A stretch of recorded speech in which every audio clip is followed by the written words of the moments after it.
The President of the United States is not above the law and should be in a setting like this answering questions under oath. FBI interviewed that witness 4 times. You don't interview a non-credible witness 4 times. You don't put into the FBI reporting, protect this source, if you think there is nothing to it. From the very beginning, the behavior of the Attorney General demonstrated a clear cover-up because they are protecting the president and others, which is infuriating. What are they hiding? As best as you can recall, you've never met Jeffrey Epstein. That's true. That's correct. As best as you can recall, and I know that, and you've said this, you've never went to the island. Never went to the island. You never flew with him on a plane. Never flew with him on a plane. And you were never aware of his horrific crimes prior to those becoming public knowledge. Is that correct? That is correct. Okay, thank you. I also wanted just to know, one of the questions that we've been receiving a lot has been speculation amongst the public that Jeffrey Epstein was somehow affiliated with foreign intelligence agencies or other intelligence services. And I know that we have received numerous questions of that type. Now, obviously, you served as Secretary of State. I'm grateful thank you for your service. In your role as Secretary of State, were you ever made aware of Jeffrey Epstein having any types of relationships with foreign intelligence agencies, obviously, of course, of a foreign country? I was not. And Ranking Member Garcia, I am aware of the speculation around this that comes from the files being released and questions being raised.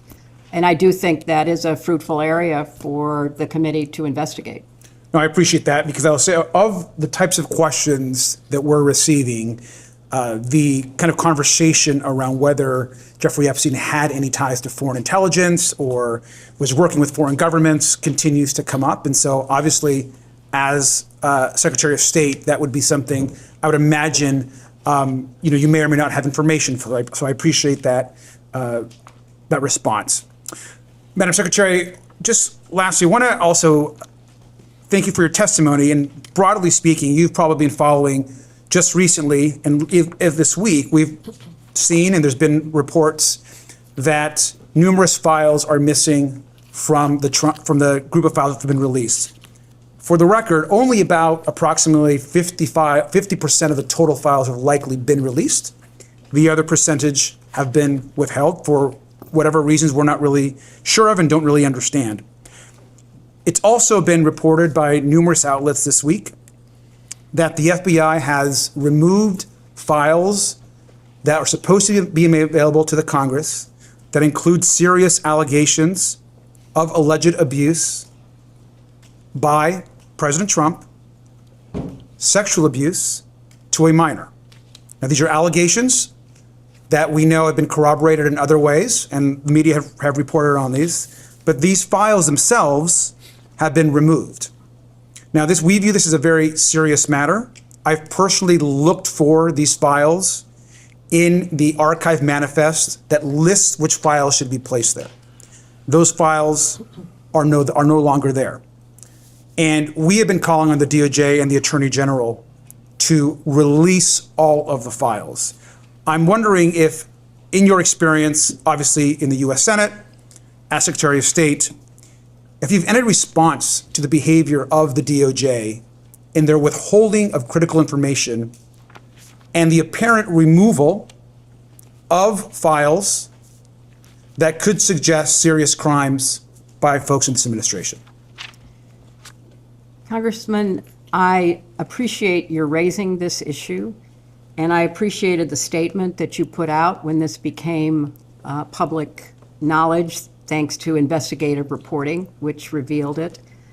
And I think that this behavior by the Justice Department deserves the most thorough investigation that the Congress could carry out.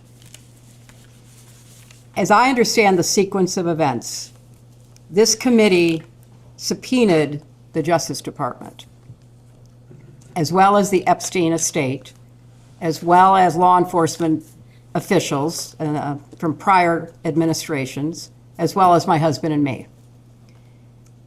the Justice Department refused to comply, which is what led to the passage by the Congress of the Transparency Act, which then was signed into law.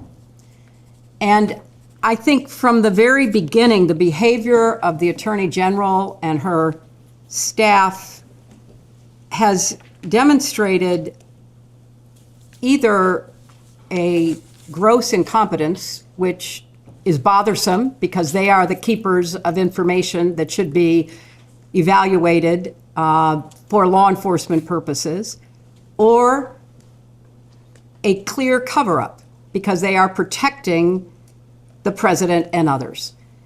Either one of those should be the focus of this committee to try to get to the bottom. If they are incompetent and they are incapable of complying with the law that the Congress passed, we need to know that because they are falling down on the job. They have an FBI director who's more interested in drinking beer in a hockey dressing room after our team won the Olympics, rather than being responsive and complying with the law as it has been promulgated. So I don't think it's unfair to say that given the sequencing of the events, starting with the way that President Trump made the release of the files a key element of his 2024 campaign, the promise that he and then his Attorney General made that the files would be released, then a walking back of that as they began to look at the files, an ignoring of what they had promised, including that they had a client list on the desk of the Attorney General. Reasonable people would have to assume they are engaged in a massive cover-up, which is infuriating. As an American, as a citizen, all of us should be, regardless of party, wondering what are they hiding?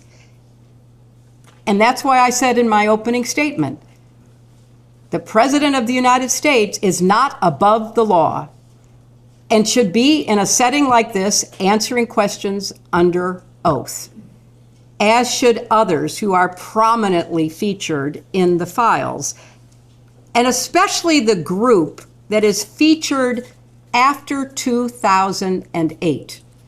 Because prior to 2008, when Jeffrey Epstein pled guilty to the watered-down charges that Alex Acosta negotiated and then was rewarded for in the first Trump administration with a cabinet position, there are so many unanswered questions. And I looked at the transcript of the Alex Acosta testimony that was taken before this committee, and I don't think that any Republican members asked him a question. So you have to conclude that there is something rotten in the state of Denmark, or clearly the Justice Department, starting in the White House and at the top with the Attorney General. And this latest example of the missing files about the allegations, and they are absolutely nothing more than allegations, but the FBI interviewed that witness 4 times. You don't interview a non-credible witness 4 times. You don't put into the FBI reporting, protect this source, if you think there is nothing to it. So, of course, I would like to know, like every other American deserves to know, what is in those files and who is going to hold people accountable, because the Justice Department seems to be either unwilling or incapable of doing so. Thank you, Madam Secretary. Let me also just add one thing. You've probably also read reporting that Secretary Lutnick was pretty open in an interview about not having spoken to Mr. Epstein or interacted with him after 2005. And then we go on to learn that Secretary Lutnick not only went to the island, there were visits, they went into possible business together. communicated with his wife. So there were numerous interactions that happened after that interview. We believe that Secretary Lutnick should be in front of this committee answering questions, especially when he's choosing to essentially lie about his interactions with Mr. Epstein. Would you agree that Secretary Lutnick should come and testify? I think everyone that the committee sees playing a prominent role in the files should be deposed. That is your job. Your job is to try to get to the truth as best as you can determine it. And that should be the guiding principle, it seems to me, as to who you ask to come before you. Thank you.